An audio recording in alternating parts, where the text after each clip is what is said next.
Fernando Savater. Ética para Amador. Prólogo. A veces, Amador, tengo ganas de contarte muchas cosas. Me las aguanto. Estate tranquilo, porque bastantes rollos debo pegarte ya, mi oficio de padre, como para añadir otros suplementarios, disfrazado de filósofo. Comprendo que la paciencia de los hijos también tiene un límite. Además, no quiero que me pase lo que a un amigo mío gallego que cierto día contemplaba pacíficamente el mar con su chaval de 5 años. El mocoso le dijo, en tono soñador: «Papi, me gustaría que saliéramos mamá, tú y yo, a dar un paseo en una barquita por el mar». A mi sentimental amigo se le hizo un nudo en la garganta, justo encima del de la corbata. «Desde luego, hijo mío. Vamos cuando quieras». «¿Y cuando estemos muy adentro?», siguió fantaseando la tierna criatura. «Os tiraré a los dos al agua para que os ahoguéis». Del corazón partido del padre brotó un berrido de dolor. «Pero, hijo mío». «Claro, papi. ¿Es que no sabes que los papás nos dais mucho la lata?». Fin de la lección primera. Si hasta un crío de 5 años puede darse cuenta de eso, me figuro que un gamberro de más de 15 como tú lo tendrá ya requete sabido. De modo que no es mi intención proporcionarte más motivos para el parricidio de los ya usuales en familias bien avenidas. Por otro lado, siempre me han parecido fastidiosos esos padres empeñados en ser el mejor amigo de sus hijos. Los chicos debéis tener amigos de vuestra edad. Amigos y amigas, claro. Compadres, profesores y demás adultos, es posible, en el mejor de los casos, llevarse razonablemente bien, lo cual es ya bastante. Pero llevarse razonablemente bien con un adulto incluye, a veces, tener ganas de ahogarle. De otro modo, no vale. Si yo tuviera 15 años, lo que ya no es probable que vuelva a pasarme, desconfiaría de todos los mayores demasiado simpáticos, de todos los que parece como si quisieran ser más jóvenes que yo, y de todos los que me diesen por sistema la razón. Ya sabes, los que siempre están con que los jóvenes sois cojonudos, me siento tan joven como vosotros, y chorradas por el estilo. Ojo con ellos, algo querrán con tanta zalamería. Un padre o un profesor, como es debido, tienen que ser algo cargantes o no sirve para nada. Para joven ya estás tú. De modo que se me ha ocurrido escribirte algunas de esas cosas que a ratos quise contarte y no supe o no me atreví. A un padre soltando el rollo filosófico hay que estarle mirando a la jeta mientras se pone cara de cierto interés y se sueña con el liberador momento de correr a ver la tele. Pero un libro lo puedes leer cuando quieras, a ratos perdidos y sin necesidad de dar ninguna muestra de respeto. Al pasar las páginas bostezas o te ríes si te apetece, con toda libertad. Como la mayor parte de lo que voy a decirte tiene mucho que ver precisamente con la libertad, es más propio para ser leído que para ser escuchado en sermón. Eso sí, tendrás que prestarme un poco de atención, aproximadamente la mitad de la que dedicas a aprender un nuevo juego de ordenador, y tener algo de paciencia, sobre todo los primeros capítulos. Aunque comprendo que es poner las cosas bastante más difíciles, no he querido ahorrarte el esfuerzo de pensar paso a paso, ni tratarte como si fueses idiota. Soy de la opinión, que no sé si compartirás, de que cuando se trata a alguien como si fuese idiota, es muy probable que si no lo es, llegue pronto a serlo. ¿De qué me propongo hablarte? De mi vida y de la tuya. Nada más ni nada menos. O si prefieres, de lo que yo hago y de lo que tú estás empezando a hacer. En cuanto a lo primero, a lo que hago, quisiera contestarte por fin a una pregunta que me planteaste a bocajarro hace muchos años. Ya ni te acordarás. Y que en su día quedó sin respuesta. Debías tener unos 6 años y pasábamos el verano en Torrelodones. Esa tarde, como las otras, yo estaba tecleando con desgana en mi Olivetti portátil, encerrado en mi cuarto, ante una foto de la cola de una gran ballena, erguida chorreante sobre el mar azul. Os oía jugar a ti y a tus primos en la piscina. Os veía correr por el jardín. Perdona la cursilada confidencial. Me sentía pringoso de sudor y de felicidad. De pronto llegaste hasta la ventana abierta y me dijiste: «Hola, ¿qué estás maquinando?» Contesté cualquier bobada porque no era el caso de empezar a explicarte que intentaba escribir un libro de ética. Ni a ti te interesaba lo que pudiera ser la ética, ni estabas dispuesto a prestarme atención durante mucho más de 3 minutos. Quizás solo querías que supiese que estabas ahí. Como si yo pudiera olvidarlo alguna vez, entonces o ahora. Pero ya te llamaban los otros y fuiste corriendo. Yo seguí maquinando: «Dale que te pego». Y es ahora, casi 10 años más tarde, cuando me decido, por fin, a darte explicaciones sobre esa cosa rara, la ética, de la que me sigo ocupando. Un par de años más tarde, y también en nuestro mini paraíso de Torrelodones, me contaste un sueño que habías tenido. ¿A que tampoco te acuerdas? Estabas en un campo muy oscuro, como de noche, y soplaba un viento terrible. Te agarrabas a los árboles, a las piedras, pero el huracán te arrastraba sin remedio, igual que la niña del Mago de Oz. Cuando ibas zarandeando por el aire, hacia lo desconocido, oíste mi voz. Yo no te veía, pero sabía que eras tú. Precisaste, diciendo: «Ten confianza, ten confianza». No sabes el regalo que me hiciste contándome esa rara pesadilla. Ni en 1000 años que viva podría pagarte el orgullo de aquella tarde en que supe que mi voz podía darte ánimos. Pues bueno, todo lo que voy a decirte en las páginas siguientes no son más que repeticiones de ese único consejo una y otra vez. Ten confianza. No en mí, claro, ni en ningún sabio, aunque sea de los de verdad, ni en alcaldes, curas ni policías. No en dioses ni diablos, ni en máquinas, ni en banderas. Ten confianza en ti mismo, en la inteligencia que te permitirá ser mejor de lo que ya eres y en el instinto de tu amor, que te abrirá a merecer la buena compañía. Ya ves que esto no es una novela de misterio, de esas que hay que leer hasta la última página para saber quién es el criminal. Tengo tanta prisa que empiezo por descubrirte en el prólogo la última lección. Quizás sospeches que estoy tratando de comerte el coco y en cierto sentido no vas desencaminado. Verás, muchos pueblos antropófagos abren o abrían el cráneo de sus enemigos para comer parte de su cerebro, en un intento de apropiarse así de su sabiduría, de sus mitos y de su coraje. En este libro te estoy dando a comer algo de mi propio coco y también aprovecho para comerte un poco el tuyo.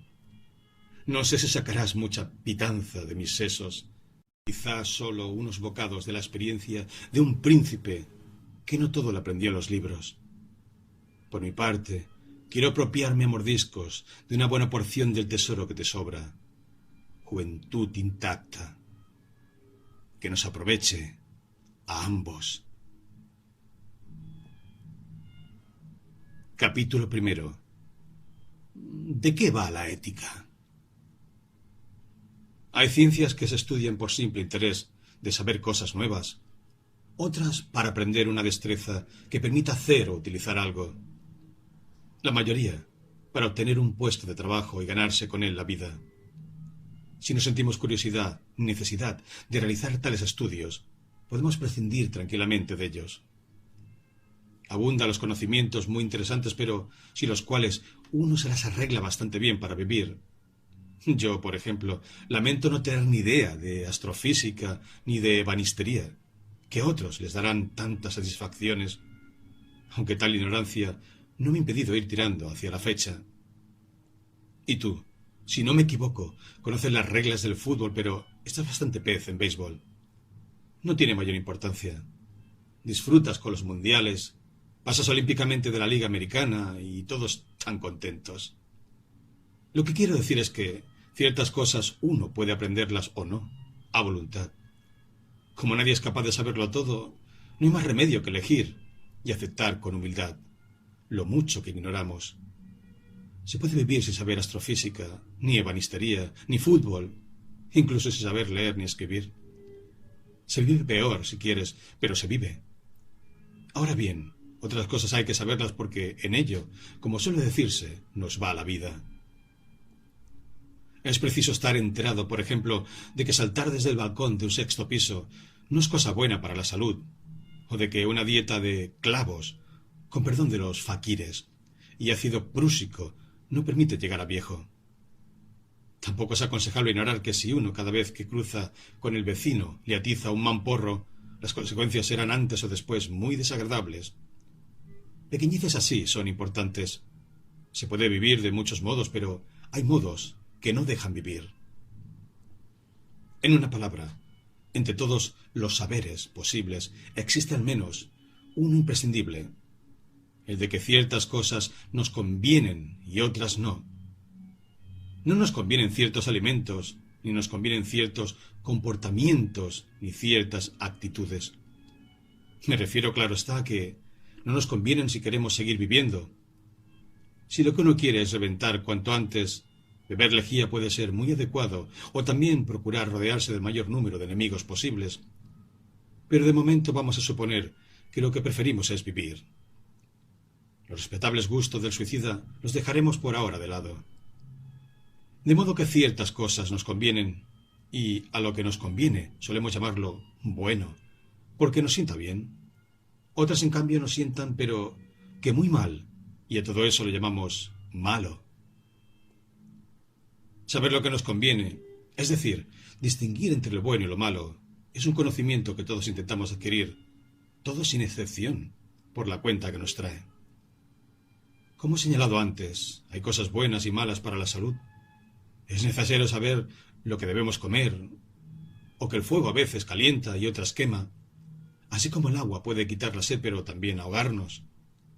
Sin embargo, a veces las cosas no son tan sencillas. Ciertas drogas, por ejemplo, aumentan nuestro brío o producen sensaciones agradables, pero su abuso continuado puede ser nocivo. En unos aspectos son buenas, pero en otros malas. Nos convienen y a la vez no nos convienen. En el terreno de las relaciones humanas, estas ambigüedades se dan con aún mayor frecuencia. La mentira es algo en general malo, porque destruye la confianza en la palabra. Y todos necesitamos hablar para vivir en sociedad. Y enemista a las personas. Pero a veces parece que puede ser útil o beneficioso mentir para obtener alguna ventajilla. O incluso para hacerle un favor a alguien. Por ejemplo, ¿es mejor decirle al enfermo de cáncer incurable la verdad sobre su estado o se le debe engañar para que pase sin angustia sus últimas horas? La mentira no nos conviene, es mala, pero a veces parece resultar buena. Buscar gresca con los demás, ya hemos dicho que es por lo común inconveniente, pero ¿debemos consentir que violen delante de nosotros a una chica sin intervenir, por aquello de no meternos en líos? Por otra parte, al que siempre dice la verdad, caiga quien caiga, suele cogerle manía a todo el mundo. Y quien interviene en plan Indiana Jones para salvar a la chica agredida, es más probable que se vea con la crisma rota que quien se va silbando a su casa. Lo malo parece a veces resultar más o menos bueno, y lo bueno tiene en ocasiones apariencias de malo. Vaya jaleo.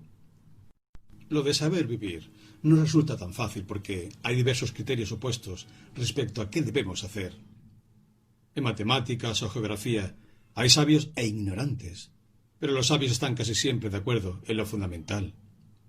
En lo de vivir, en cambio, las opiniones distan de ser unánimes. Si uno quiere llevar una vida emocionante, puede dedicarse a los coches de Fórmula 1 o al alpinismo, pero si se prefiere una vida segura y tranquila, Será mejor buscar las aventuras en el videoclub de la esquina. Algunos aseguran que lo más noble es vivir para los demás, y otros señalan que lo más útil es lograr que los demás vivan para uno. Según ciertas opiniones, lo que cuenta es ganar dinero y nada más, mientras que otros arguyen que el dinero sin salud, tiempo libre, afecto sincero, serenidad de ánimo, no vale nada. Médicos respetables indican que renunciar al tabaco y al alcohol es un medio seguro de alargar la vida, a lo que responden fumadores y borrachos, que con tales privaciones a ellos, desde luego, la vida se les haría mucho más larga, etc. El único que a primera vista todos estamos de acuerdo es en que no estamos de acuerdo con todos.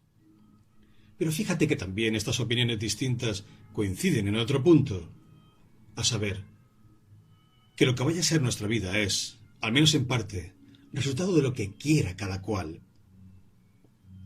Si nuestra vida fuera algo completamente determinado y fatal, irremediable, todas estas disquisiciones carecerían del más mínimo sentido.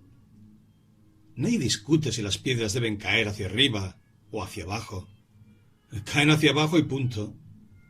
Los castores hacen presas en los arroyos y las abejas panales de celdillas hexagonales. No hay castores a los que tiente hacer celdillas de panal, ni abejas que se dediquen a la ingeniería hidráulica. En su medio natural, cada animal parece saber perfectamente lo que es bueno y lo que es malo para él, sin discusiones ni dudas. No hay animales malos ni buenos en la naturaleza, aunque quizá la mosca considere mala a la araña, que tiende su trampa y se la come. Pero es la araña. No lo puede remediar. Voy a contarte un caso dramático. Ya conoces a las termitas, esas hormigas blancas que en África levantan impresionantes hormigueros de varios metros de alto y duros como la piedra. Dado que el cuerpo de las termitas es blando, por carecer de la coraza quitinosa que protege a otros insectos, el hormiguero les sirve de caparazón colectivo contra ciertas hormigas enemigas, mejor armadas que ellas. Pero a veces uno de esos hormigueros se derrumba, por culpa de una riada o de un elefante. A los elefantes les gusta rascarse los flancos contra los termiteros. ¿Qué le vamos a hacer? Enseguida las termitas, obrero, se ponen a trabajar para reconstruir su dañada fortaleza, a toda prisa. Y las grandes hormigas enemigas se lanzan al asalto. Las termitas soldados salen a defender a su tribu e intentan detener a las enemigas. Como ni por tamaño ni por armamento pueden competir con ellas, se cuelgan de las asaltantes intentando frenar todo lo posible su marcha, mientras las feroces mandíbulas de sus asaltantes las van despedazando. Las ovejas trabajan con toda celeridad y se ocupan de cerrar otra vez el termitero de ruido. Pero lo cierran dejando fuera a las pobres y heroicas termitas soldado, que sacrifican sus vidas por la seguridad de las demás. ¿No merecen acaso una medalla, por lo menos? ¿No es justo decir que son valientes? Cambio de escenario, pero no de tema. En la Ilíada, Homero cuenta la historia de Héctor, el mejor guerrero de Troya, que espera a pie firme fuera de las murallas de su ciudad a Aquiles, el enfurecido campeón de los aqueos, aun sabiendo que éste es más fuerte que él y que probablemente va a matarle. Lo hace por cumplir su deber, que consiste en defender a su familia y a sus conciudadanos de terrible asaltante. Nadie duda de que Héctor es un héroe, un auténtico valiente. Pero ¿es Héctor heroico y valiente del mismo modo que las termitas soldado, cuya gesta, millones de veces repetida, ningún Homero se ha molestado en contar? ¿No hace Héctor, a fin de cuentas, lo mismo que cualquiera de las termitas anónimas? ¿Por qué nos parece su valor más auténtico y más difícil que el de los insectos? ¿Cuál es la diferencia entre un caso y otro? Sencillamente, la diferencia estriba en que las termitas soldado luchan y mueren porque tienen que hacerlo, sin poderlo remediar, como la araña que se come a la mosca.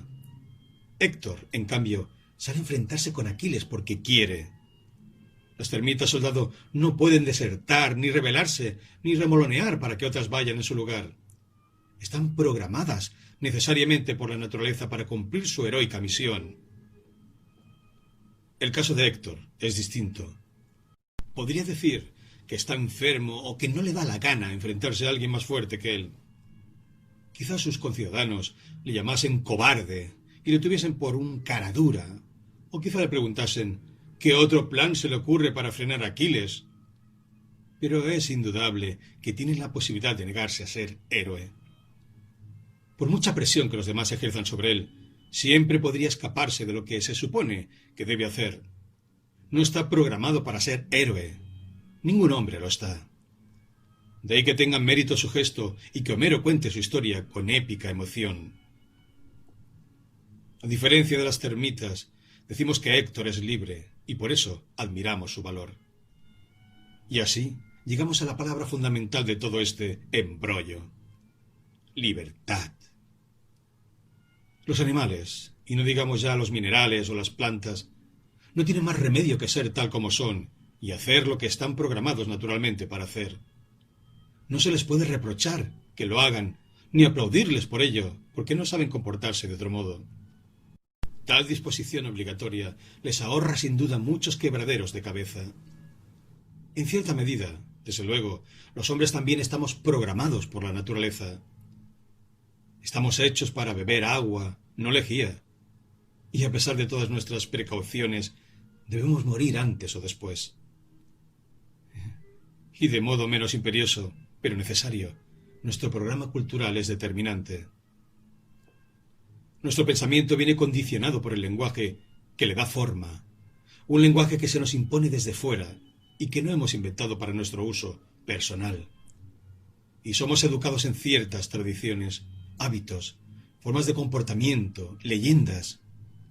En una palabra, que se nos inculcan desde la cunita unas fidelidades y no otras.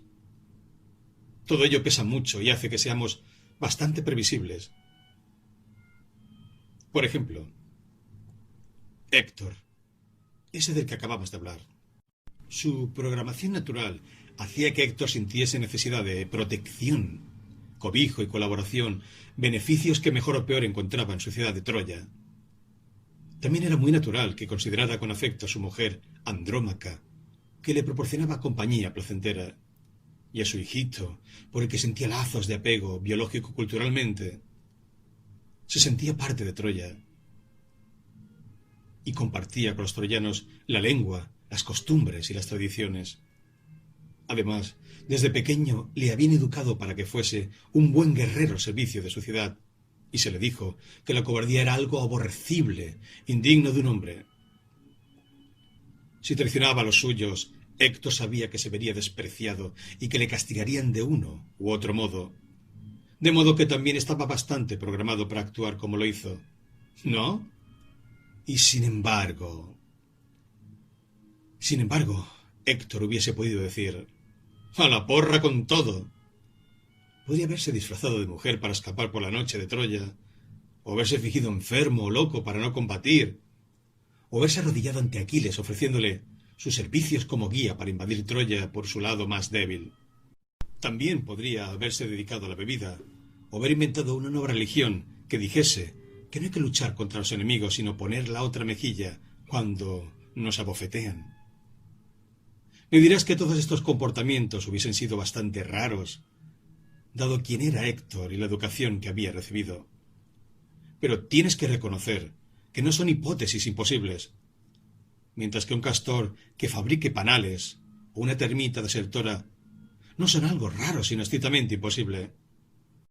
Con los hombres nunca puede uno estar seguro del todo, mientras que con los animales o con otros seres naturales, sí, por mucha programación biológica y cultural que tengamos.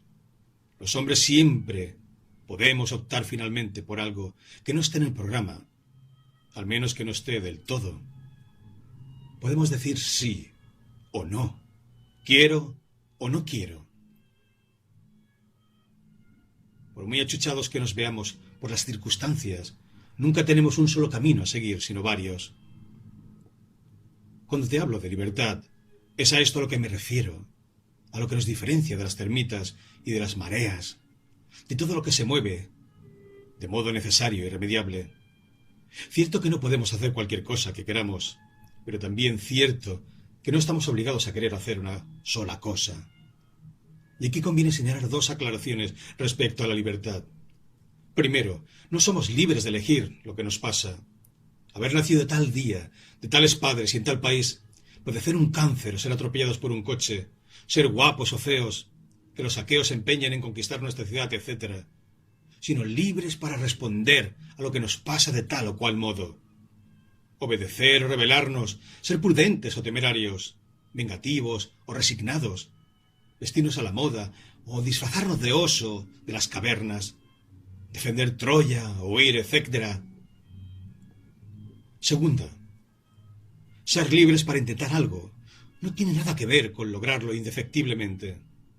No es lo mismo la libertad, que consiste en elegir dentro de lo posible, que la omnipotencia, que sería conseguir siempre lo que uno quiere, aunque pareciese imposible. Por ello, cuanta más capacidad de acción tengamos, mejores resultados podremos obtener de nuestra libertad.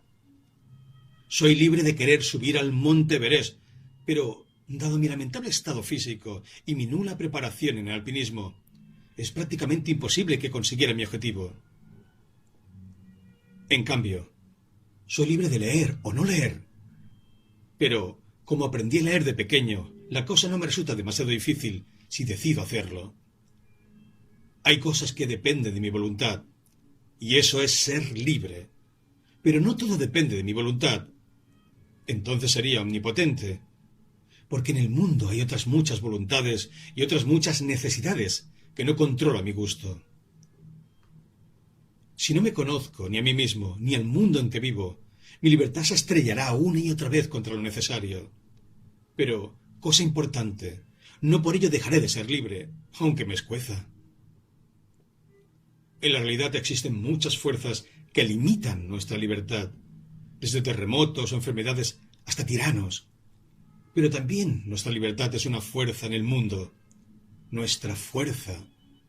Si hablas con la gente, sin embargo, verás que la mayoría tiene mucha más conciencia de lo que limita su libertad que de la libertad misma. Te dirán, ¿libertad? ¿Pero de qué libertad me hablas? ¿Cómo vamos a ser libres si nos comen el coco desde la televisión, si los gobernantes nos engañan y nos manipulan, si los terroristas nos amenazan, si las drogas nos esclavizan, y si además me falta dinero para comprarme una moto, que es lo que yo quisiera? En cuanto te fijes un poco, verás que los que así hablan parece que se están quejando, pero en realidad se encuentran muy satisfechos de saber que no son libres. En el fondo piensan, ¡uf! Menudo peso nos hemos quitado de encima. Como no somos libres, no podemos tener la culpa de nada de lo que nos ocurra. Pero yo estoy seguro de que nadie cree de veras que no es libre. Nadie acepta sin más que funciona como un mecanismo inexorable de relojería o como una termita. Uno puede considerar que optar libremente por ciertas cosas en ciertas circunstancias es muy difícil. Entrar en una casa en llamas para salvar a un niño, por ejemplo, o enfrentarse con firmeza a un tirano. Y que es mejor decir que no hay libertad para no reconocer que libremente se prefiere lo más fácil, es decir, esperar a los bomberos o lamer la bota que le pisa a uno el cuello. Pero dentro de las tripas algo insiste en decirnos, si tú hubieras querido. Cuando cualquiera se empeñe en negarte que los hombres somos libres, te aconsejo que le apliques la prueba del filósofo romano. En la antigüedad, un filósofo romano discutía con un amigo que le negaba la libertad humana y aseguraba que todos los hombres no tienen más remedio que hacer lo que hacen. El filósofo cogió su bastón y comenzó a darle estacazos con toda su fuerza. ¡Para ya! ¡Está bien! ¡No me pegues más!, le decía el otro. Y el filósofo, sin dejar de zurrarle, continuó argumentando. ¿No dices que no soy libre y que lo que hago no tengo más remedio que hacerlo? Pues entonces no gastes tu saliva pidiéndome que pare. Soy automático. Hasta que el amigo no reconoció que el filósofo podía libremente dejar de pegarle, el filósofo no suspendió su paliza. La prueba es buena, pero no debes utilizarla más que en último extremo, y siempre con amigos que no sepan artes marciales. En resumen, a diferencia de otros seres vivos o inanimados, Los hombres podemos inventar y elegir en parte nuestra forma de vida. Podemos optar por lo que nos parece bueno, es decir, conveniente para nosotros, frente a lo que nos parece malo e inconveniente. Y como podemos inventar y elegir, podemos equivocarnos, que es algo que a los castores, las abejas y las termitas no suele pasarles. De modo que parece prudente fijarnos bien en lo que hacemos y procurar adquirir un cierto saber vivir que nos permita acertar. A ese saber vivir o arte de vivir, si prefieres, es a lo que llaman ética. De ello, si tienes paciencia, seguiremos hablando en las siguientes páginas de este libro. Vete leyendo.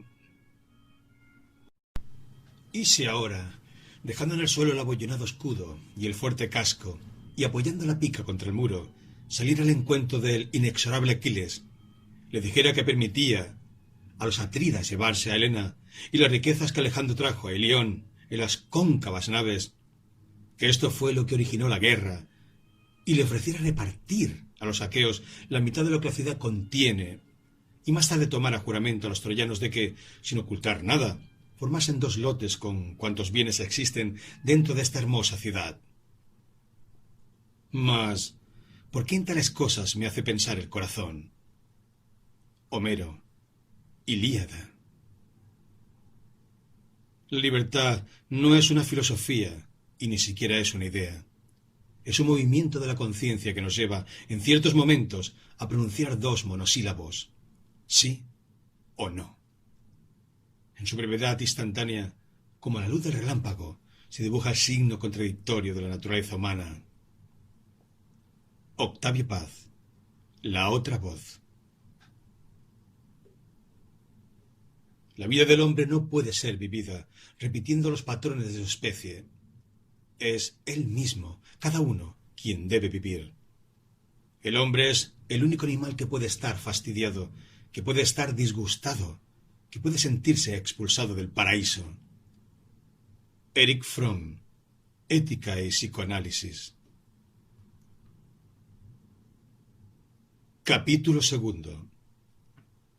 Órdenes, costumbres y caprichos. Te recuerdo brevemente dónde estamos. Queda claro que hay cosas que nos convienen para vivir y otras no, pero no siempre está claro qué cosas son las que nos convienen. Aunque no podamos elegir lo que nos pasa, podemos en cambio elegir lo que hacer frente a lo que nos pasa. Modestia aparte, nuestro caso se parece más al de Héctor que al de las beneméritas termitas. Cuando vamos a hacer algo, lo hacemos porque preferimos hacer eso a hacer otra cosa, o porque preferimos hacerlo a no hacerlo. ¿Resulta entonces que hacemos siempre lo que queremos? Hombre, no tanto. A veces las circunstancias nos imponen elegir entre 2 opciones que no hemos elegido. Vamos, que hay ocasiones en que elegimos aunque preferiría no tener que elegir. Uno de los primeros filósofos que se ocupó de estas cuestiones, Aristóteles, imaginó el siguiente ejemplo. Un barco lleva una importante carga de un puerto a otro. A medio trayecto le sorprende una tremenda tempestad. Parece que la única forma de salvar el barco y la tripulación es arrojar por la borda el cargamento, que además de importante es pesado. El capitán del navío se plantea el problema siguiente. ¿Debo tirar la mercancía o arriesgarme a capear el temporal con ella en la bodega, esperando que el tiempo mejore o que la nave resista? Desde luego, si arroja el cargamento lo hará porque prefiere hacer eso a afrontar el riesgo. Pero sería injusto decir sin más que quiere tirarlo. Lo que de veras quiere es llegar a puerto con su barco, su tripulación y su mercancía. Eso es lo más conveniente. Sin embargo, dadas las borrascosas circunstancias, prefiere salvar su vida y la de su tripulación a salvar la carga, por preciosa que sea. Ojalá no se hubiera levantado la maldita tormenta, pero la tormenta no puede elegirla. Es cosa que se le impone, cosa que le pasa, quiera o no. Lo que en cambio puede elegir es el comportamiento a seguir en el peligro que le amenaza. Si tira el cargamento por la borda lo hace porque quiere, y a la vez sin querer. Quiere vivir, salvarse y salvar a los hombres que dependen de él, salvar su barco, pero no quisiera quedarse sin la carga ni el provecho que representa, por lo que no se desprenderá de ella, sino muy a regañadientes. Preferiría sin duda no verse en el trance de tener que escoger entre la pérdida de sus bienes y la pérdida de su vida. Sin embargo, no queda más remedio y debe decidirse. Elegirá lo que quiera más, lo que crea más conveniente. Podríamos decir que es libre porque no le queda otro remedio que serlo, libre de optar en circunstancias que él no ha elegido padecer. Casi siempre que reflexionamos en situaciones difíciles o importantes sobre lo que vamos a hacer, nos encontramos en una situación parecida a la que ese capitán de barco del que habla Aristóteles. Pero claro, no siempre las cosas se ponen tan feas. A veces las circunstancias son menos tormentosas, y si me empeño en no ponerte más que ejemplos con ciclón incorporado, puedes rebelarte contra ellos, como hizo aquel aprendiz de aviador. Su profesor de vuelo le preguntó: «Va usted en un avión, se declara una tormenta y le inutiliza a usted el motor. ¿Qué debe hacer?» Y el estudiante contesta: «Seguiré con el otro motor». «Bueno», dijo el profesor, «pero llega otra tormenta y le deja sin ese motor. ¿Cómo se las arregla entonces?» «Pues seguiré con el otro motor». «También se lo destruye una tormenta. ¿Y entonces?» «Pues continúo con otro motor». «Vamos a ver», se mosquea el profesor, «¿se puede saber de dónde saca usted tantos motores?» Y el alumno, imperturbable: «Del mismo sitio del que saca usted tantas tormentas». No, dejemos de lado el tormento de las tormentas. Veamos qué ocurre cuando hace buen tiempo. Por lo general, uno no se pasa la vida dando vueltas a lo que nos conviene o no nos conviene hacer. Afortunadamente no solemos estar tan achuchados por la vida como el capitán del dichoso barquito del que hemos hablado. Si vamos a ser sinceros, tendremos que reconocer que la mayoría de nuestros actos los hacemos casi automáticamente, sin darle demasiadas vueltas al asunto. Recuerda conmigo, por favor, lo que has hecho esta mañana. A una hora indecentemente temprana ha sonado el despertador y tú, en vez de estrellarlo contra la pared como te apetecía, has apagado la alarma. Te has quedado un ratito entre las sábanas intentando aprovechar los últimos y preciosos minutos de comodidad horizontal. Después has pensado que se te estaba haciendo demasiado tarde y el autobús para el cole no espera, de modo que te has levantado con santa resignación.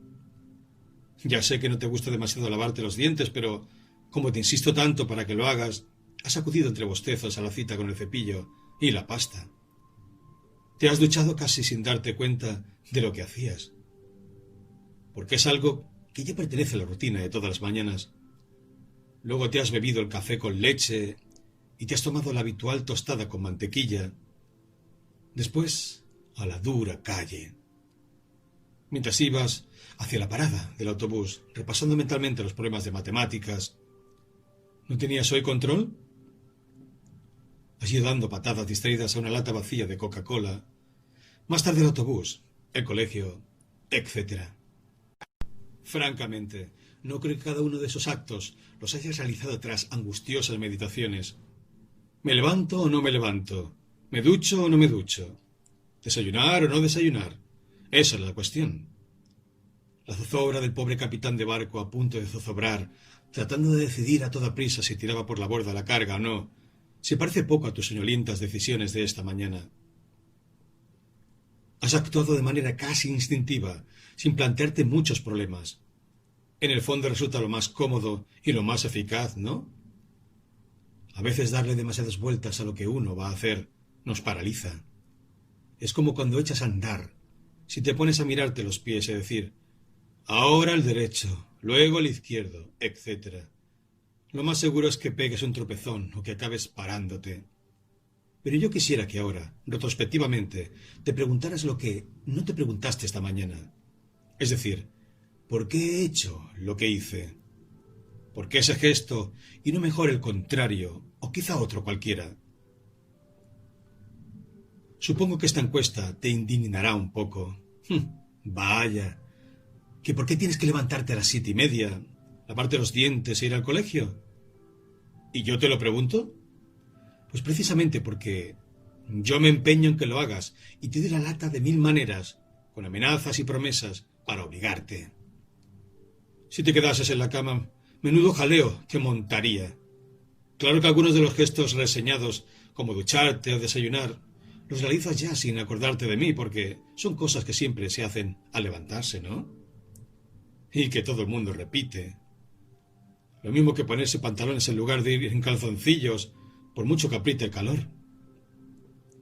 En cuanto al de tomar el autobús, bueno, no tienes más remedio que hacerlo para llegar a tiempo, porque el colegio está demasiado lejos como para ir andando, y no soy tan espléndido para pagarte un taxi de ida y vuelta todos los días. ¿Y lo de pegarle patadas a la lata? Pues eso lo haces porque sí, pues porque te da la gana. Vamos a detallar entonces la serie de diferentes motivos que tienes para tus comportamientos matutinos. Ya sabes lo que es un motivo, en el sentido que recibe la palabra en este contexto. Es la razón que tienes, o al menos crees tener, para hacer algo, la explicación más aceptable de tu conducta cuando reflexionas un poco sobre ella. En una palabra, la mejor respuesta que se te ocurre a la pregunta ¿por qué hago esto? Pues bien, uno de los tipos de motivación que reconoces es el de que yo te mando que hagas tal o cual cosa. A estos motivos les llamaremos órdenes. En otras ocasiones el motivo es que sueles hacer siempre ese mismo gesto y ya lo repites casi sin pensar. O también el ver que a tu alrededor todo el mundo se comporta así habitualmente. Llamaremos costumbres a este juego de motivos. En otros casos, los puntapiés a la lata, por ejemplo, el motivo parece ser la ausencia de motivo, el que te apetece sin más, la pura gana. ¿Estás de acuerdo en que llamemos caprichos al porqué de esos comportamientos? Dejo de lado los motivos más crudamente funcionales, es decir, los que te inducen a aquellos gestos que haces como puro y directo instrumento para conseguir algo. Bajar la escalera para llegar a la calle en lugar de saltar por la ventana, coger el autobús para ir al cole, utilizar una taza para tomar tu café con leche, etc. Nos limitaremos a examinar los 3 primeros tipos de motivos, es decir, las órdenes, las costumbres y los caprichos. Cada uno de esos motivos inclina tu conducta en una dirección u otra. Explica más o menos tu preferencia por hacer lo que haces frente a las otras muchas cosas que podrías hacer. La primera pregunta que se me ocurre plantear sobre ello es: fuerza te obliga a actuar cada uno, porque no todos tienen el mismo peso en cada ocasión. Levantarte para ir al colegio es más obligatorio que lavarte los dientes o ducharte, y creo que bastante más que dar patadas a la lata de Coca-Cola. En cambio, ponerte pantalones o al menos calzoncillos, por mucho calor que haga, es tan obligatorio como ir al cole, ¿no? Lo que quiero decirte es que cada tipo de motivos tiene su propio peso y te condiciona a su modo. Las órdenes, por ejemplo, sacan su fuerza en parte del miedo que puedes tener a las terribles represalias que tomaré contra ti si no me obedeces, pero también, supongo, al afecto y la confianza que me tienes y que te lleva a pensar que lo que te mando es para protegerte y mejorarte, o como suele decirse con expresión que te hace torcer el gesto, por tu bien. También, desde luego, porque esperas algún tipo de recompensa si cumples como es debido. Paga, regalos, etc. Las costumbres, en cambio, vienen más bien de la comodidad de seguir la rutina en ciertas ocasiones y también de tu interés de no contrariar a los otros, es decir, de la presión de los demás. También en las costumbres hay algo así como una obediencia a ciertos tipos de órdenes.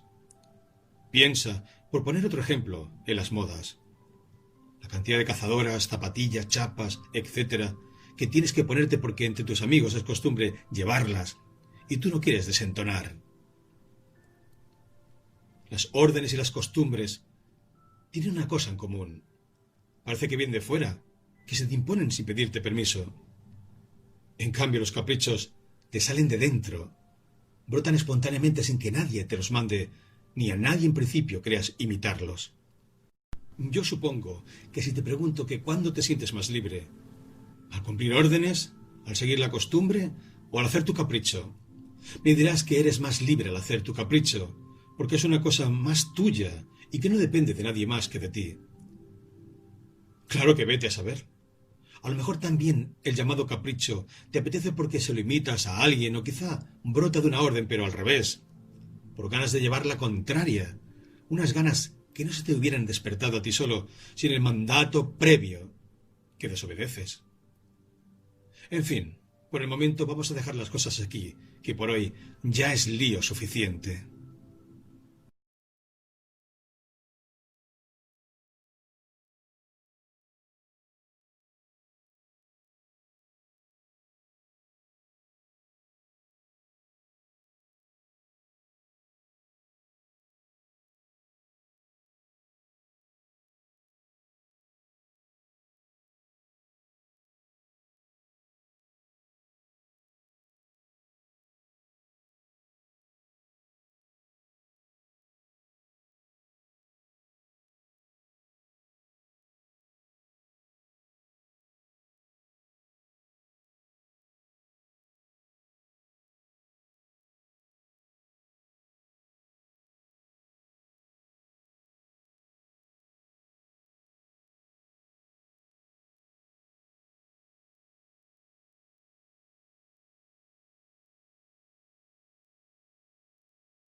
Pero antes de acabar, recordemos como despedida otra vez aquel barco griego en la tormenta al que se refirió Aristóteles.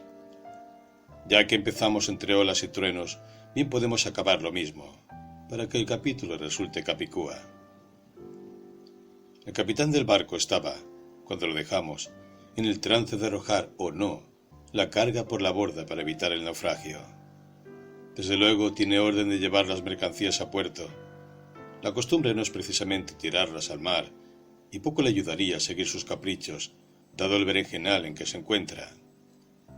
¿Seguirá sus órdenes aun a riesgo de perder la vida y la de toda su tripulación? ¿Tendrá más miedo a la cólera de sus patronos que al mismo mar furioso? En circunstancias normales le puede bastar con hacer lo que le mandan a uno, pero a veces lo más prudente es plantearse hasta qué punto resulta aconsejable obedecer. Después de todo, el capitán no es como las termitas, que tienen que salir en plan kamikaze, quieran o no, porque no les queda otro remedio que obedecer los impulsos de su naturaleza. Y si la situación en que está, las órdenes no le bastan, la costumbre todavía menos. La costumbre sirve para lo corriente, para la rutina de todos los días. Francamente, una tempestad en alta mar no es momento para andarse con rutinas.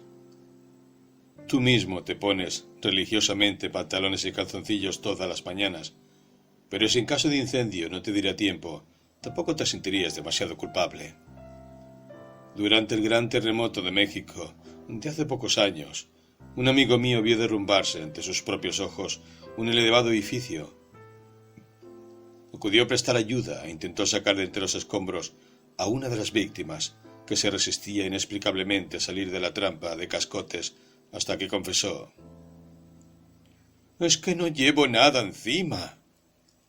Premio especial del jurado a la defensa intempestiva del taparrabos. Tanto conformismo ante la costumbre vigente es un poco morboso, ¿no? Podemos suponer que nuestro capitán griego era un hombre práctico y que la rutina de conservar la carga no era suficiente para determinar su comportamiento en caso de peligro, ni tampoco para arrojarla. Claro está, por mucho que la mayoría de los casos fuese habitual desprenderse de ella. Cuando las cosas están de veras serias, hay que inventar, y no sencillamente limitarse a seguir la moda o el hábito. Tampoco parece que sea ocasión propicia para entregarse a los caprichos. Si te dijeran que el capitán de ese barco tiró la carga, no porque lo considerase prudente, sino por capricho, o que la conservó en la bodega por el mismo motivo, ¿qué pensarías? Respondo por ti, que estaba un poco loco. Arriesgar la fortuna o la vida, sin otro móvil que el capricho, tiene mucho de chaladura. Y si la extravagancia compromete la fortuna o la vida del prójimo, merece ser calificada aún más duramente. ¿Cómo podría haber llegado a mandar un barco semejante antojadizo irresponsable? En momentos tempestuosos a la persona sana se le pasan casi todos los caprichos y no le queda sino el deseo intenso de acertar con la línea de conducta más conveniente, o sea, más racional. ¿Se trata entonces de un simple problema funcional? ¿De encontrar el mejor medio para llegar sanos y salvos a puerto? Vamos a suponer que el capitán llega a la conclusión de que, para salvarse, basta con arrojar cierto peso al mar, sea peso en mercancías o sea peso en tripulación. Podría entonces intentar convencer a los marineros de que tirasen por la borda a los 4 o 5 más inútiles de entre ellos, y así, de este modo, tendrían una buena oportunidad de conservar las ganancias del flete. Desde un punto de vista funcional, a lo mejor era esta la mejor solución para salvar el pellejo y también para asegurar las ganancias. Sin embargo, algo me resulta repugnante en tal decisión, y supongo que a ti también. Será porque me han dado la orden de que tales cosas no deben hacerse, o porque no tengo costumbre de hacerlas, o simplemente porque no me apetece, tan caprichoso soy, comportarme de esa manera. Perdona que te deje en un suspense digno de Hitchcock, pero no voy a decirte, para acabar, qué es lo que a la postre decidió nuestro zarandeado capitán. Ojalá acertase y tuviera ya buen viento hasta volver a casa. La verdad es que, cuando pienso en él, me di cuenta de que todos vamos en el mismo barco. Por el momento nos quedaremos con las preguntas que hemos planteado y esperemos que vientos favorables nos lleven hasta el próximo capítulo, donde volveremos a encontrarlas e intentaremos empezar a responderlas. Tanto la virtud como el vicio están en nuestro poder. En efecto, siempre que está en nuestro poder el hacer, lo está también el no hacer. Y siempre que está en nuestro poder el no, lo está el sí. De modo que si está en nuestro poder el obrar cuando es bello, lo estará también cuando es vergonzoso. Y si está en nuestro poder el no obrar cuando es bello, lo estará asimismo para no obrar cuando es vergonzoso. Aristóteles. Ética para Nicómaco. En el arte de vivir, el hombre es al mismo tiempo el artista y el objeto de su arte. Es el escultor y el mármol, el médico y el paciente. Erich Fromm. Ética y psicoanálisis. Solo disponemos de 4 principios de la moral. 1. El filosófico. Haz el bien por el bien mismo, por respeto a la ley. 2. El religioso. Hazlo porque es la voluntad de Dios, por amor a Dios. 3. El humano. Hazlo porque tu bienestar lo requiere, por amor propio. 4. El político. Hazlo porque lo requiere la prosperidad de la sociedad de la que formas parte, por amor a la sociedad y por consideración a ti. Lichtenberg. Aforismos. No hemos de preocuparnos de vivir largos años, sino de vivirlos satisfactoriamente, porque vivir largo tiempo depende del destino, vivir satisfactoriamente de tu alma. La vida es larga si es plena, y se hace plena cuando el alma ha recuperado la posesión de su bien propio y ha transferido así el dominio de sí misma. Séneca. Cartas a Lucilo. Capítulo 3. Haz lo que quieras. Decíamos antes que la mayoría de las cosas las hacemos porque nos las mandan. Los padres cuando se es joven, los superiores o las leyes cuando se es adulto. Porque se acostumbra a hacerlas así. A veces la rutina nos la imponen los demás con su ejemplo y su presión. Miedo al ridículo, censura, chismorreo, deseo de aceptación en el grupo, y otras veces nos la creamos nosotros mismos, porque son un medio para conseguir lo que queremos, como tomar el autobús para ir al colegio, o sencillamente porque nos da la ventolera o el capricho de hacerlas así, sin más ni más. Pero resulta que en ocasiones importantes, o cuando nos tomamos lo que vamos a hacer verdaderamente en esto, todas estas motivaciones corrientes resultan insatisfactorias. Vamos, que saben a poco, como suele decirse. Cuando tiene uno que salir a exponer el pellejo junto a las murallas de Troya, desafiando el ataque de Aquiles, como hizo Héctor, o cuando hay que decidir entre tirar al mar la carga para salvar a la tripulación, o tirar unos cuantos de la tripulación para salvar la carga, o, en casos semejantes, aunque no sean tan dramáticos, por ejemplo sencillito, ¿debo votar al político que considero mejor para la mayoría del país, aunque perjudique con su subida de impuestos mis intereses personales? ¿O apoyar al que me permite forrarme más a gusto y los demás que espabilen? Ni órdenes ni costumbres bastan, y no son cuestiones de capricho. El comandante nazi del campo de concentración, al que acusan de una matanza de judíos, intenta excusarse diciendo que cumplió órdenes, Pero a mí, sin embargo, no me convence esa justificación. En ciertos países es costumbre no alquilar un piso a negros por su color de piel o homosexuales por su preferencia amorosa. Pero por mucho que sea habitual tal discriminación, sigue sin parecerme aceptable.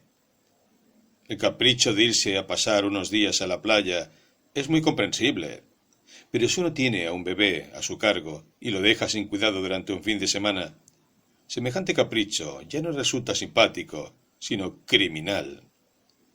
¿No opinas lo mismo que yo en estos casos? Todo esto tiene que ver con la cuestión de la libertad, que es el asunto del que se ocupa propiamente la ética, según creo haberte dicho ya.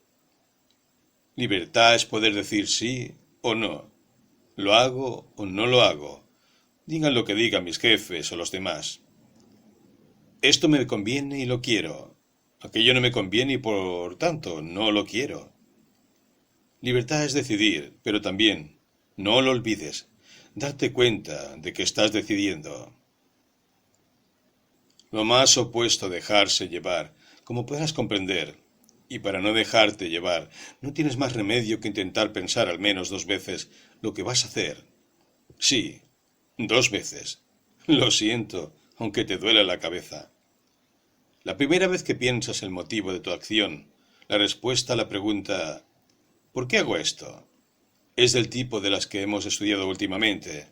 Lo hago porque me lo mandan, porque es costumbre hacerlo, porque me da la gana. Pero si lo piensas por segunda vez, la cosa ya varía. Esto lo hago porque me lo mandan, pero ¿por qué obedezco lo que me mandan? ¿Por miedo al castigo? ¿Por esperanza de un premio? ¿No estoy entonces como esclavizado por quien me manda? Si obedezco porque quien da las órdenes sabe más que yo, ¿no sería aconsejable que procurara informarme lo suficiente para decidir por mí mismo? Y si me mandan cosas que no me parecen convenientes, como cuando le ordenaron al comandante nazi eliminar a los judíos del campo de concentración, ¿acaso no puede ser algo malo, es decir, no conveniente para mí, por mucho que me lo manden, o bueno y conveniente aunque nadie me lo ordene? Lo mismo sucede respecto a las costumbres. Si no pienso lo que hago más que una vez, quizá me baste la respuesta de que actúo así porque es costumbre. Pero ¿por qué diablos tengo que hacer siempre lo que suele hacerse o lo que suelo hacer? Ni que fuera esclavo de quienes me rodean, por muy amigos míos que sean, o de lo que hice ayer, antes de ayer y el mes pasado. Si vivo rodeado de gente que tiene la costumbre de discriminar a los negros, y a mí eso no me parece ni medio bien, ¿por qué tengo que imitarles? Si he cogido la costumbre de pedir dinero prestado y no devolverlo nunca, pero cada vez me da más vergüenza hacerlo, ¿por qué no voy a poder cambiar de conducta y empezar desde ahora mismo a ser más legal? ¿Es que acaso una costumbre no puede ser poco conveniente para mí, por muy acostumbrada que sea? Y cuando me interrogo, por segunda vez, sobre mis caprichos, el resultado es parecido. Muchas veces tengo ganas de hacer cosas que enseguida se vuelven contra mí, de las que me arrepiento luego. En asuntos sin importancia, el capricho puede ser aceptable. Pero cuando se trata de cosas más serias, dejarme llevar por él, sin reflexionar, si se trata de un capricho conveniente o inconveniente, puede resultar muy poco aconsejable, hasta peligroso. El capricho de cruzar siempre los semáforos en rojo, o a lo mejor resulta 1 o 2 veces divertido, pero ¿llegará viejo si me empeño en hacerlo día tras día? En resumidas cuentas, puede haber órdenes, costumbres y caprichos que sean motivos adecuados para obrar, pero en otros casos no tiene por qué ser así. Sería un poco idiota querer llevar la contraria a todas las órdenes y a todas las costumbres, como también a todos los caprichos, porque a veces resultarán convenientes o agradables. Pero nunca una acción es buena solo por ser una orden, una costumbre o un capricho. Para saber si algo me resulta de veras conveniente o no, tendré que examinar lo que hago más a fondo, razonando por mí mismo. Nadie puede ser libre en mi lugar, es decir, nadie puede dispensarme de elegir y de buscar por mí mismo. Cuando se es un niño pequeño, inmaduro, con poco conocimiento de la vida y de la realidad, basta con la obediencia, la rutina o el capricho. Pero es porque todavía se está dependiendo de alguien, en manos de otro que vela por nosotros. Luego hay que hacerse adulto, es decir, capaz de inventar en cierto modo la propia vida, y no simplemente de vivir la que otros han inventado para uno.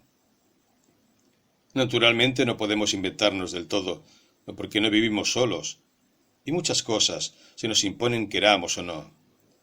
Acuérdate de que el pobre capitán no eligió padecer una tormenta en alta mar, ni Aquiles le pidió a Héctor permiso para atacar Troya. Pero entre las órdenes que se nos dan, entre las costumbres que nos rodean o nos creamos, entre los caprichos que nos asaltan, tendremos que aprender a elegir por nosotros mismos. No habrá más remedio, para ser hombres y no borregos, con perdón de los borregos, que pensar 2 veces lo que hacemos. Y si me apuras hasta 3 y 4 veces en ocasiones señaladas. La palabra moral, etimológicamente, tiene que ver con las costumbres, pues eso precisamente es lo que significa la voz latina mores. Y también con las órdenes, pues la mayoría de los preceptos morales suenan así como debes hacer tal cosa o ni se te ocurra hacer tal otra. Sin embargo, hay costumbres y órdenes, como ya hemos visto, que pueden ser malas, o sea, inmorales, por muy ordenadas y acostumbradas que se nos presenten. Si queremos profundizar en la moral de verdad, si queremos aprender en serio cómo emplear bien la libertad que tenemos, y en este aprendizaje consiste precisamente la moral, o ética, de la que estamos hablando aquí, más vale dejarse de órdenes, costumbres y caprichos. Lo primero que hay que dejar claro es que la ética de un hombre libre nada tiene que ver con los castigos ni los premios repartidos por la autoridad que sea, autoridad humana o divina, para el caso es igual. El que no hace más que huir del castigo y buscar la recompensa que dispensan otros, según normas establecidas por ellos, no es mejor que un pobre esclavo. A un niño quizá le basten el palo y la zanahoria como guías de su conducta, pero para alguien crecidito es más bien triste seguir con esa mentalidad. Hay que orientarse de otro modo. Por cierto, una aclaración terminológica. Aunque yo voy a utilizar las palabras moral y ética como equivalentes, desde un punto de vista técnico, y perdona que me ponga más profesoral que de costumbre, no tienen idéntico significado. Moral es el conjunto de comportamientos y normas que tú y yo y algunos de quienes nos rodean solemos aceptar como válidos. Ética es la reflexión sobre por qué los consideramos válidos y la comprensión con otras morales que tienen personas diferentes. Pero en fin, aquí seguiré usando una u otra palabra indistintamente, siempre como arte de vivir. Que me perdone la academia. Te recuerdo que las palabras bueno y malo no solo se aplican a comportamientos morales, ni siquiera solo a personas. Se dice, por ejemplo, que Maradona o Butragueño son futbolistas muy buenos, sin que ese calificativo tenga nada que ver con su tendencia a ayudar al prójimo fuera del estadio, o su propensión a decir siempre la verdad. Son buenos en cuanto a futbolistas y como futbolistas, sin que entremos en averiguaciones sobre su vida privada. Y también puede decirse que una moto es muy buena, sin que ello implique que la tomamos por la Santa Teresa de las motos. Nos referimos a que funciona estupendamente y que tiene todas las ventajas que a una moto pueden pedirse. En cuestión de futbolistas o de motos, lo bueno, es decir, lo que conviene, está bastante claro. Seguro que si te pregunto, me explicas muy bien cuáles son los requisitos necesarios para que algo merezca calificación de sobresaliente en el terreno de juego o en la carretera. Y digo yo, ¿por qué no intentamos definir del mismo modo lo que se necesita para ser un hombre bueno? ¿No nos resolvería esto todos los problemas que nos estamos planteando desde hace ya bastantes páginas? No es cosa tan fácil, sin embargo. Respecto a los buenos futbolistas, las buenas motos, los buenos caballos de carreras, etc., la mayoría de la gente suele estar de acuerdo, pero cuando se trata de determinar si alguien es bueno o malo en general, como ser humano, las opiniones varían mucho. Ahí tienes, por ejemplo, el caso de Purita. Su mamá en casa la tiene por el no va más de la bondad, porque es obediente y modosita. Pero en clase todo el mundo la detesta porque es chismosa y cizañera. Seguro que para sus superiores el oficial nazi que gaseaba judíos en Auschwitz era bueno y como es debido, pero los judíos debían tener sobre él una opinión diferente. A veces llamarle a alguien bueno no indica nada bueno, hasta el punto de que suelen decirse cosas como «Fulanito es muy bueno, el pobre». El poeta español Antonio Machado era consciente de esta ambigüedad y en su autobiografía poética escribió «Soy, en el buen sentido de la palabra, bueno». Se refería a que, en muchos casos, llamarle a uno bueno no indica más que docilidad, tendencia a no llevar la contraria y a no causar problemas, prestarse a cambiar los discos mientras los demás bailan, cosas así. Para unos, ser bueno significará ser resignado y paciente, pero otros llamarán bueno a la persona emprendedora, original, que no se acobarda a la hora de decir lo que piensa, aunque pueda molestar a alguien. En países como Sudáfrica, por ejemplo, unos tendrán por bueno al negro que no da la lata y se conforma con el apartheid, mientras que otros no llamarán así más que al que sigue a Nelson Mandela. ¿Y sabes por qué no resulta sencillo decir cuándo un ser humano es bueno y cuándo no lo es? Porque no sabemos para qué sirven los seres humanos. Un futbolista sirve para jugar al fútbol, de tal modo que ayude a ganar a su equipo y meta goles al contrario. Una moto sirve para trasladarnos de modo veloz, estable, resistente. Sabemos cuándo un especialista en algo o cuándo un instrumento funciona como es debido porque tenemos idea del servicio que deben prestar, de lo que se espera de ellos. Pero si tomamos al ser humano en general, la cosa se complica. A los humanos se nos reclama a veces resignación y a veces rebeldía, a veces iniciativa y a veces obediencia, a veces generosidad y otras previsión del futuro, etc. No es fácil ni siquiera determinar una virtud cualquiera. Que un futbolista meta un gol en la portería contraria sin cometer falta siempre es bueno, pero decir la verdad puede no serlo. ¿Llamarías bueno a quien le dice por crueldad al moribundo que va a morir, o a quien delata dónde se esconde la víctima al asesino que quiere matarla? Los oficios y los instrumentos responden a unas normas de utilidad bastante claras, establecidas desde fuera. Si se las cumple, bien; si no, mal, y se acabó. No se pide otra cosa. Nadie exige a un futbolista, para ser buen futbolista, no buen ser humano, que sea caritativo, veraz. Nadie le pide una moto, para ser buena moto, que sirva para clavar clavos. Pero cuando se considera a los humanos en general, la cosa no está tan clara, porque no hay un único reglamento para ser un buen humano, ni el hombre es instrumento para conseguir nada.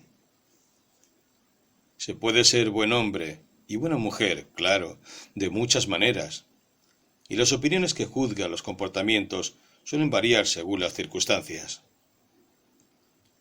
Por eso decimos, a veces, que fulano o menganita son buenos a su modo. Admitimos así que hay muchas formas de serlo, y que la cuestión depende del ámbito en que se mueve cada cual. De modo que ya ves que desde fuera no es fácil determinar quién es bueno y quién malo, quién hace lo conveniente y quién no. Habría que estudiar no sólo todas las circunstancias de cada caso, sino hasta las intenciones que mueven a cada uno. porque podría pasar que alguien hubiese pretendido hacer algo malo y le saliera un resultado aparentemente bueno por carambola. Y al que hace lo bueno y conveniente por chiripa, le llamaríamos bueno, ¿verdad? También al revés. Con la mejor voluntad del mundo alguien podía provocar un desastre y ser tenido por monstruo sin culpa suya. Me parece que por este camino sacaremos poco en limpio. Lo siento. Pero si hemos dicho que ni órdenes, ni costumbres, ni caprichos bastan para guiarnos en esto de la ética, y ahora resulta que no hay un claro reglamento que enseñe a ser hombre bueno y a funcionar siempre como tal, ¿cómo nos las arreglaremos? Voy a contestarte algo que de seguro te sorprende y quizás hasta te escandalice. Un divertidísimo escritor francés del siglo XVI, François Rabelais, contó en una de las primeras novelas europeas las aventuras del gigante Gargantúa y su hijo Pantagruel. Muchas cosas podría contarte de ese libro, pero prefiero que antes o después te decidas a leerlo por ti mismo. Solo te diré que en una ocasión Gargantúa decide fundar una orden más o menos religiosa e instalarla en una abadía, la abadía de Theleme, sobre cuya puerta está escrito este único precepto: haz lo que quieras. Y todos los habitantes de esta santa casa no hacen precisamente más que eso, lo que quieren. ¿Te parecería si ahora te digo que la puerta de la ética bien entendida no está escrita más que esa misma consigna: haz lo que quieras? A lo mejor te indignas conmigo. Vaya, pues sí que es moral la conclusión a la que hemos llegado. La que se armaría si todo el mundo hiciese sin más ni más lo que quisiera. Para eso hemos perdido tanto tiempo y nos hemos comido tanto el coco. Espera, no te enfades. Dame otra oportunidad. Hazme el favor de pasar al capítulo siguiente. Vete leyendo. Los congregados en Theleme empleaban su vida no en atenerse a las leyes, reglas o estatutos, sino en ejecutar su voluntad y libre albedrío. Levantábanse del lecho cuando les parecía bien, y bebían, comían, trabajaban y dormían cuando sentían deseo de hacerlo. Nadie les despertaba, ni le forzaba a beber o a comer, ni a nada. Así lo había dispuesto Gargantúa. La única regla de la orden era esta: haz lo que quieras. Y era razonable, porque las gentes libres, bien nacidas y bien educadas, cuando tratan con personas honradas, sienten por naturaleza el instinto y estímulo de huir del vicio y acogerse a la virtud, y es a esto a lo que llaman honor. Pero cuando las mismas gentes se ven refrenadas y constreñidas, tienden a rebelarse y romper el yugo que las abruma, pues todos nos inclinamos siempre a buscar lo prohibido y a codiciar lo que se nos niega. François Rabelais, Gargantúa y Pantagruel. La ética humanista, en contraste con la ética autoritaria, puede distinguirse de ella por un criterio formal y otro material. Formalmente se basa en el principio de que sólo el hombre por sí mismo puede determinar el criterio sobre virtud y pecado, y no una autoridad que lo trascienda. Materialmente se basa en el principio de que lo bueno es aquello que es bueno para el hombre y malo lo que le es nocivo, siendo el único criterio de valor ético el bienestar del hombre. Erich Fromm, Ética y Psicoanálisis. Pero, aunque la razón basta, cuando está plenamente desarrollada y perfeccionada, para instruirnos de las tendencias dañosas o útiles, de las cualidades y de las acciones, no basta por sí misma para producir la censura o la aprobación moral. La utilidad no es más que una tendencia hacia un cierto fin. Si el fin nos fuese totalmente indiferente, sentiríamos la misma indiferencia por los medios. Es preciso, necesariamente, que un sentimiento se manifieste aquí, para hacernos preferir las tendencias útiles a las tendencias dañinas. Ese sentimiento no puede ser más que una simpatía por la felicidad de los hombres o un eco de su desdicha, puesto que estos son los diferentes fines que la virtud y el vicio tienen tendencia a promover. Así pues, la razón nos instruye acerca de las diversas tendencias de las acciones y la humanidad hace una distinción a favor de las tendencias útiles y beneficiosas. David Hume, Investigación sobre los principios de la moral. Capítulo 4. Date la buena vida. ¿Qué pretendo decirte poniendo un haz lo que quieras como lema fundamental de esta ética para la que vamos tanteando? Pues sencillamente, aunque luego resultará que no es tan sencillo, me temo, que hay que dejarse de órdenes y costumbres, de premios y castigos. En una palabra, de cuanto quiere dirigirte desde fuera, y que tienes que plantearte todo este asunto desde ti mismo, desde el foro interno de tu voluntad. No le preguntes a nadie qué es lo que debes hacer con tu vida. Pregúntatelo a ti mismo. Si deseas saber en qué puedes emplear mejor tu libertad, no la pierdas poniéndote ya desde el principio al servicio de otro o de otros, pues buenos sabios y respetables que sean. Interroga sobre el uso de tu libertad, a la libertad misma. Claro, como eres chico listo, puede que te estés dando ya cuenta de que aquí hay una cierta contradicción. Si te digo, haz lo que quieras, parece que te estoy dando de todas formas una orden. Haz eso y no lo otro, aunque sea la orden de que actúes libremente. Vaya orden más complicada cuando se la examina de cerca. Si la cumples, la desobedeces, porque no haces lo que quieres, sino lo que quiero yo, que te lo mando. Si la desobedeces, la cumples, porque haces lo que tú quieres en lugar de lo que yo te mando. Pero eso es precisamente lo que te estoy mandando. Créeme, no pretendo meterte en un rompecabezas como los que aparecen en la sección de pasatiempos de los periódicos. Aunque procure decirte todo esto sonriendo para que no nos aburramos más de lo debido. El asunto es serio. No se trata de pasar el tiempo, sino de vivirlo bien. La aparente contradicción que encierra ese haz lo que quieras no es sino un reflejo del problema esencial de la libertad misma, a saber, que no somos libres de no ser libres, que no tenemos más remedio que serlo. ¿Y si me dices que ya está bien, que estás harto y que no quieres seguir siendo libre? ¿Y si decides entregarte como esclavo al mejor postor, o jurar que obedecerás en todo y para siempre a tal o cual tirano?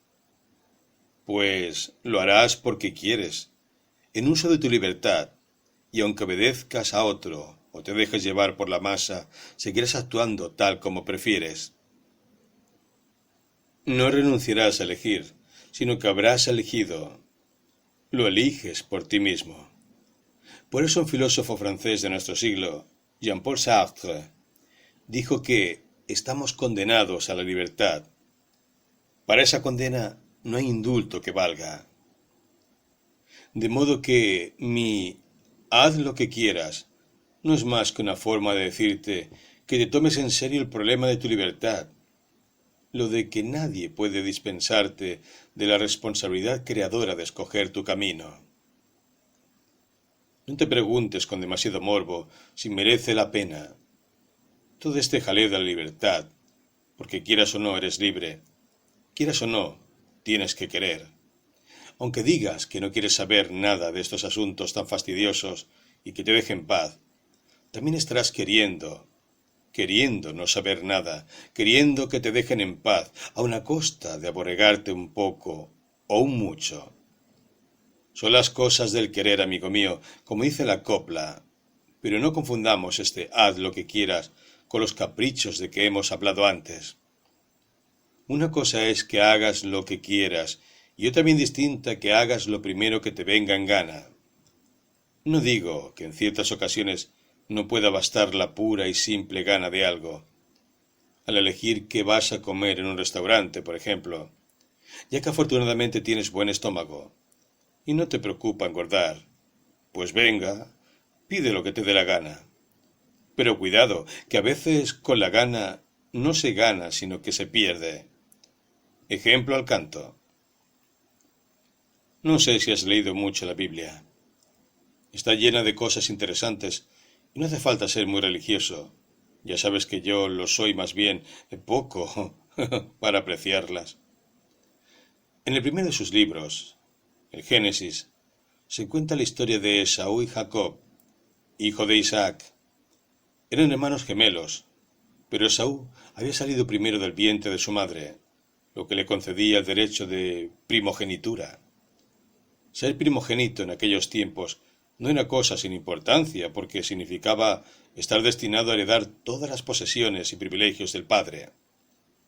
A Esaú le gustaba ir de caza y correr aventuras, mientras que Jacob prefería quedarse en casita, preparando de vez en cuando algunas delicias culinarias. Cierto día volvió Esaú del campo, cansado y hambriento. Jacob había preparado un suculento potaje de lentejas, y a su hermano, nada más llegarle el olorcillo del gusto, se le hizo la boca agua. Le entraron muchas ganas de comerlo, y pidió a Jacob que le invitara. El hermano cocinero le dijo que con mucho gusto, pero no gratis, sino a cambio del derecho de primogenitura. Esaú pensó: ahora lo que me apetecen son las lentejas. Lo de heredar a mi padre será dentro de mucho tiempo. ¿Quién sabe? A lo mejor me muero yo antes que él. Y accedió a cambiar sus futuros derechos de primogénito por las sabrosas lentejas del presente. Debían oler estupendamente esas lentejas. Ni qué decir tiene que más tarde, ya repleta la panza, se arrepintió del mal negocio que había hecho, lo que provocó bastantes problemas entre los hermanos. Dicho sea con el respeto debido, siempre me ha dado la impresión de que Jacob era un pájaro de mucho cuidado. Pero si quieres saber cómo acaba la historia, léete el Génesis.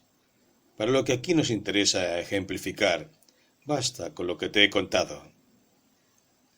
Como te veo un poco sublevado, no me extrañaría que intentaras volver esta historia contra lo que te vengo diciendo. ¿No me recomendabas tú eso tan bonito de haz lo que quieras? Pues ahí tienes.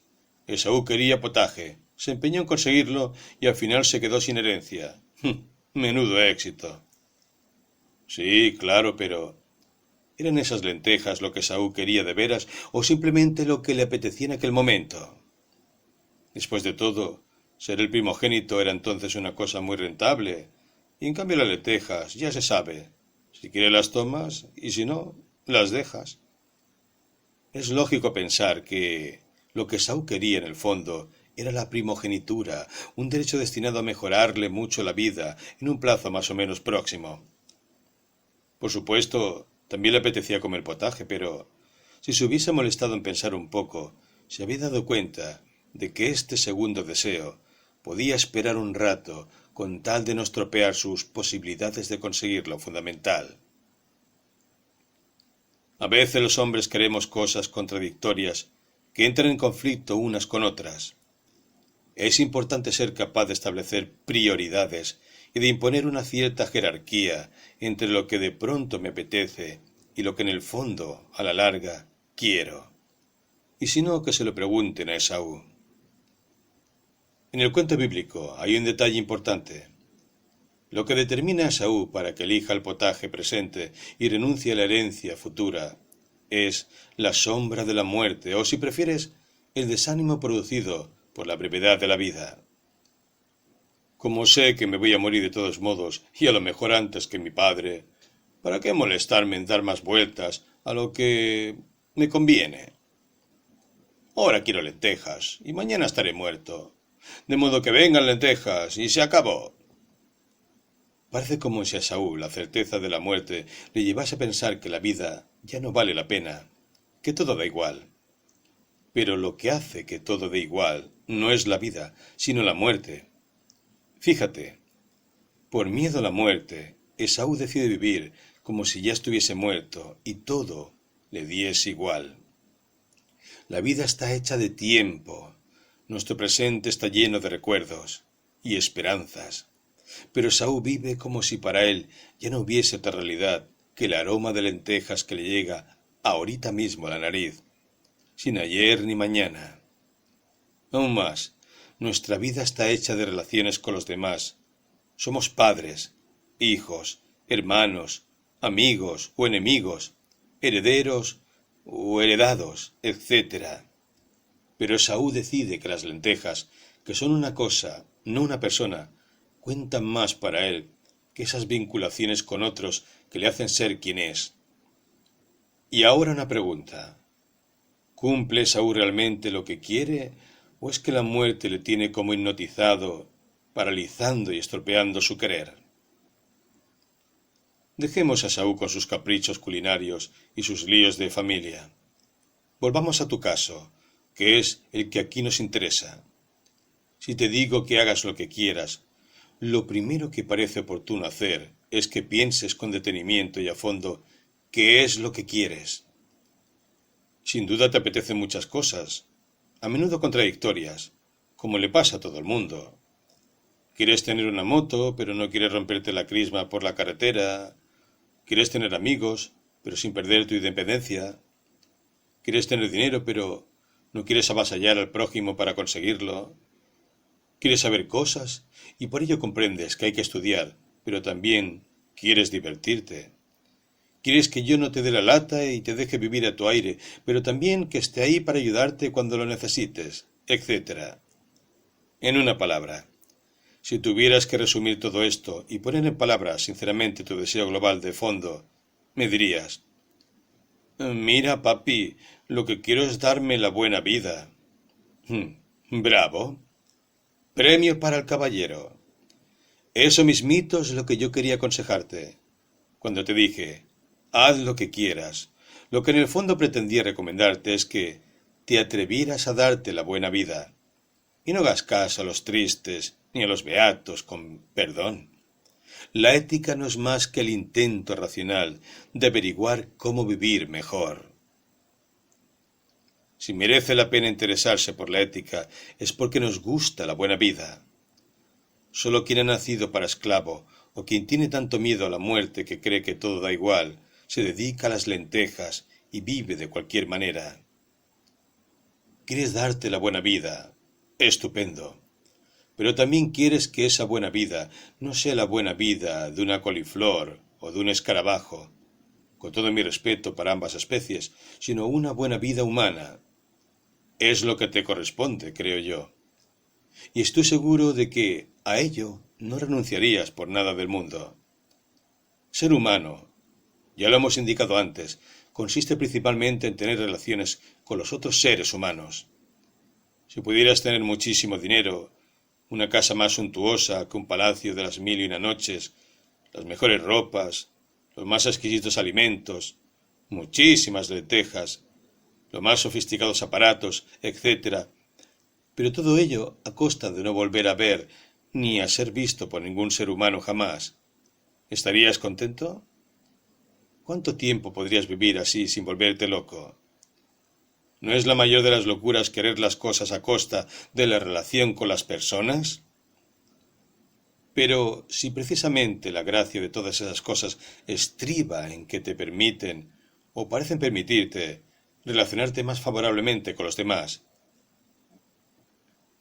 Por medio del dinero se espera poder deslumbrar o comprar a los otros. Las ropas son para gustarles o para que nos envidien. Y lo mismo la buena casa, los mejores vinos, etc. Y no digamos los aparatos. El vídeo y la tele son para verles mejor, el compact para oírles mejor, y así sucesivamente. Muy pocas cosas conservan su gracia en la soledad, y si la soledad es completa, definitiva, todas las cosas amargan irremediablemente. La buena vida humana es buena vida entre seres humanos, o de lo contrario, puede que sea vida, pero no será ni buena ni humana. ¿Empiezas a ver por dónde voy? Las cosas pueden ser bonitas y útiles.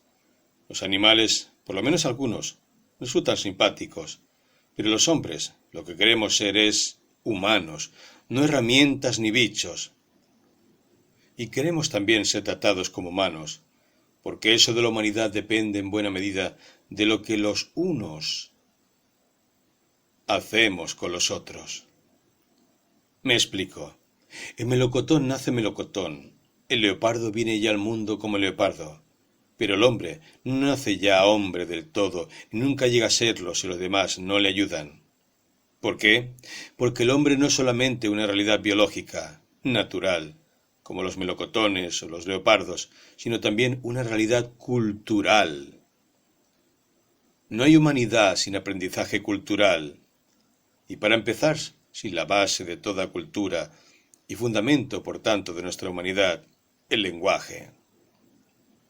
El mundo en el que vivimos los humanos es un mundo lingüístico, una realidad de símbolos y leyes sin la cual no solo seríamos incapaces de comunicarnos entre nosotros, sino también de captar la significación de lo que nos rodea. Pero nadie puede aprender a hablar por sí solo, como podría aprender a comer por sí solo o a mear, con perdón, por sí solo. Porque el lenguaje no es una función natural biológica del hombre, aunque tenga su base en nuestra condición biológica, claro está, sino una creación cultural que heredamos y aprendemos de otros hombres. Por eso, hablar a alguien y escucharle es tratarle como a una persona, por lo menos empezar a darle un trato humano. Es solo un primer paso, desde luego, porque la cultura dentro de la cual nos humanizamos unos a otros parte del lenguaje, pero no es simplemente lenguaje. Hay otras formas de demostrar que nos reconocemos como humanos, es decir, estilos de respeto y de miramientos humanizadores que tenemos unos para con otros.